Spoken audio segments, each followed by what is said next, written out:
Welcome. You have reached review time with Imperial, and today's review will be Ghostbusters Frozen Empire. Subscribe to the channel, like the video. Let's get into it. So here's another installment of the Ghostbusters reboot series. And so, we had the first two Ghostbusters in the 80s. 2016, we had the reboot with the girls, and the women rather, not the girls. Wasn't too successful. A lot of people didn't like it. So in 2021, they remade it and they rebooted. So really, they made it like the 2016 version. It didn't exist. It never happened, even though they had ties to Winston's character in that movie.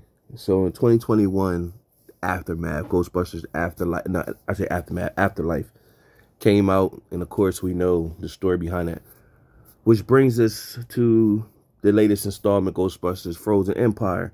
Let's go over the cast. So we got Paul Rudd plays as Gary Gooberson, Carrie Coon plays as Callie Spengler, Finn Wolfhard plays as Trevor Spengler, Makina Grace plays as Phoebe Spengler, and Kamal Najini plays as Nadim Razmati, a.k.a. the Fire Master. Patton Oswalt plays as Dr. Hubert. Logan Kim is the podcaster. Celeste O'Connor plays as Lucky. Emily Lynn plays as Melody the Ghost.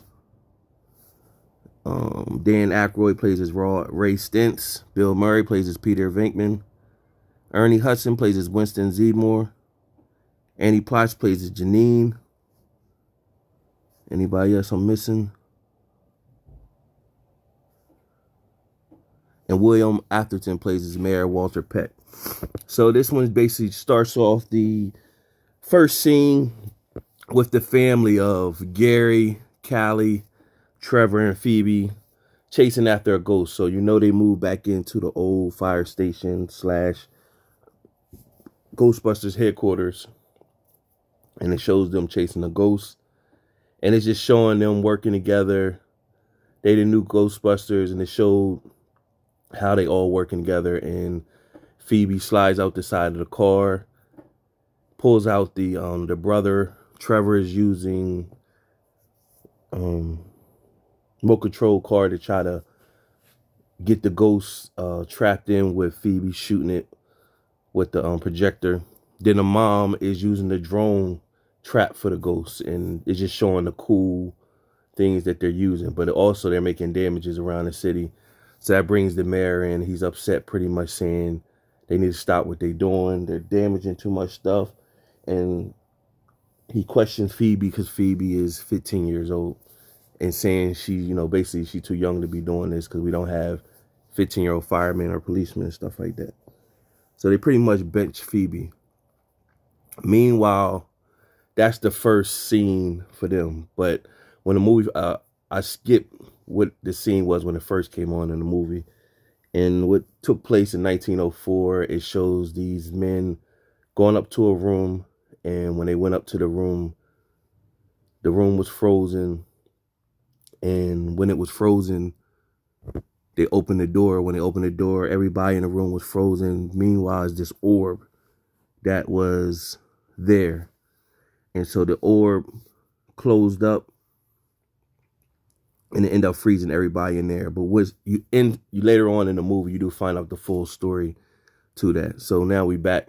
That was the first scene, and then the next scene was the family trapping the first ghost. So from there, when they put the ghost into the chamber in a basement, it's becoming a struggle putting a ghost in there, because back in the day, they didn't think for the future. They just been housing all the ghosts in there. But that ghost chamber has been starting to get too overpowered. So a crack happened inside of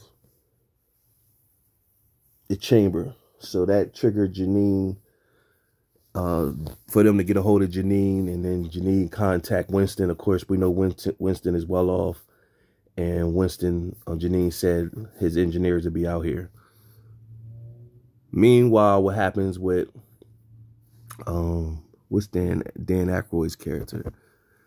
He's been doing his like podcast pretty much, and he's on YouTube. You know, he's older, and he got the young podcaster helping him out and telling him things to say and subscribe and like. So that's cool too, that he's older and he's being taught how to be on the new wave with a podcast and stuff like that. But he still runs the store, and in walks Nadeem selling his grandmom's old artifacts and stuff like that. This is where they find the orb, the same orb that was in 1904. He's trying to sell that off, and so instantly I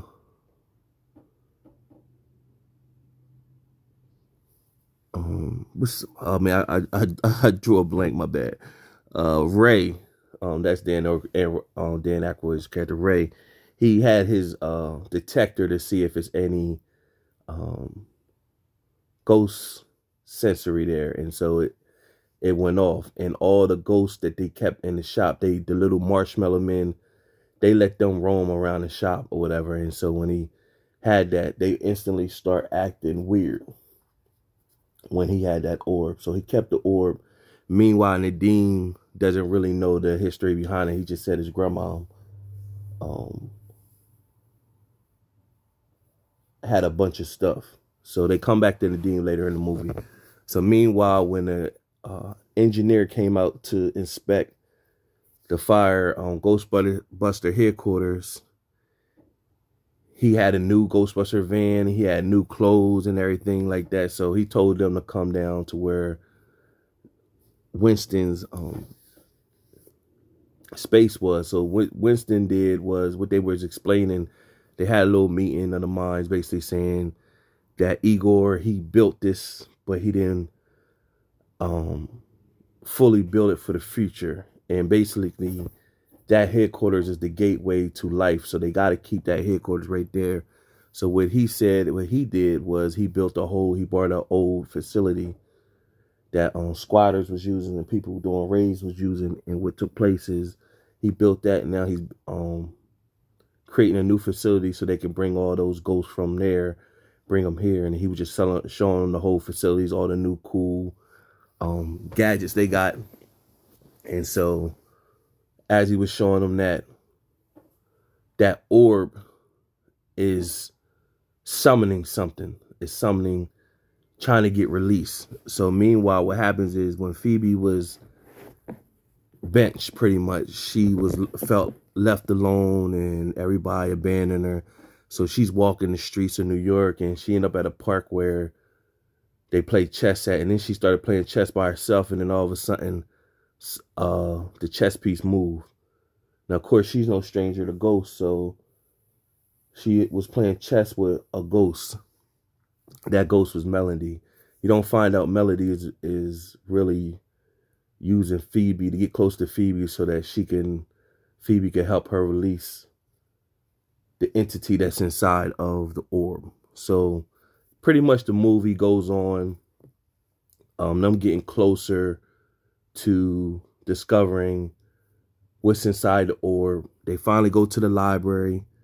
That's where they meet what's that guy's character? I couldn't think of his name. Dr. Hubert, and he pretty much broke it down to him what the orb meant and why they can't let it get released. Because if they let it get released, it's going to pretty much freeze everything like it did before. So the thing that's inside of the orb is Garaka. And so it's a ghost entity that pretty much freeze everything and take over the world. And so there were people back in the day called a fire master, and they created fire along with the other people that helped, like the American Society people, and they joined together to create the orb and put Garaka inside the orb. And the fire master has to keep it safe.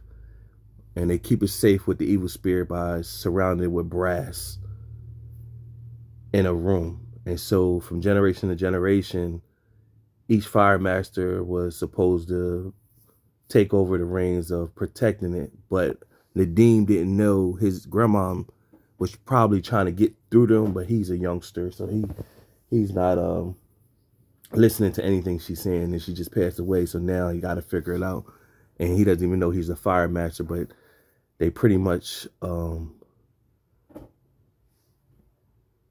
Peter was interviewing him, and what he noticed, every time Nadeem would get upset, the fire candle would go off and stuff like that. So it let him know, and then they pretty much spent some time with him trying to get him to harness his powers to be able to use the fire to fight Garaka. Eventually, Garaka got released because Melody, the ghost, befriended Phoebe.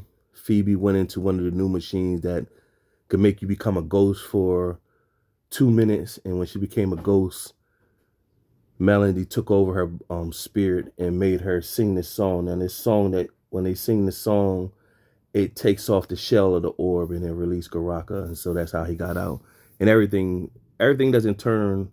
The movie's about hour and 48 minutes. So everything doesn't really jump off really until like the last 20 minutes, 20 to 25 minutes of the movie, when everything turns frozen. And then, of course, they all suit up. Winston, Ray, Peter suit up, and the new Ghostbusters suit up. Even Janine suit up. And, you know, there's a big fight at the end. Phoebe, she knew about the brass, so she took all this brass and made it into her projector. They gave her a different type of blast, the blast Garaka, and then the fire master, Nadeem, used the fire. They combined it together, which allowed them to defeat Garaka, and they put him, of course, in the trap. And they saved the day. Of course, the city liked them. The mayor was upset, but they used the city chanting for them. They used the mayor to get on TV and pretty much endorse them.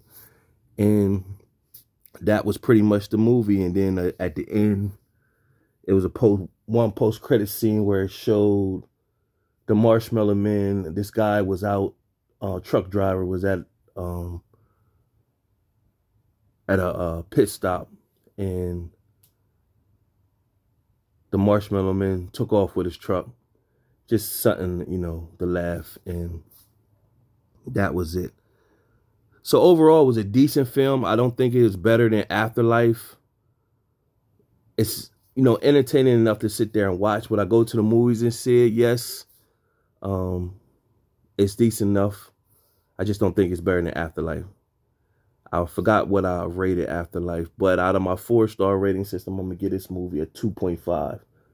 Subscribe to the channel, like the video. Till next time.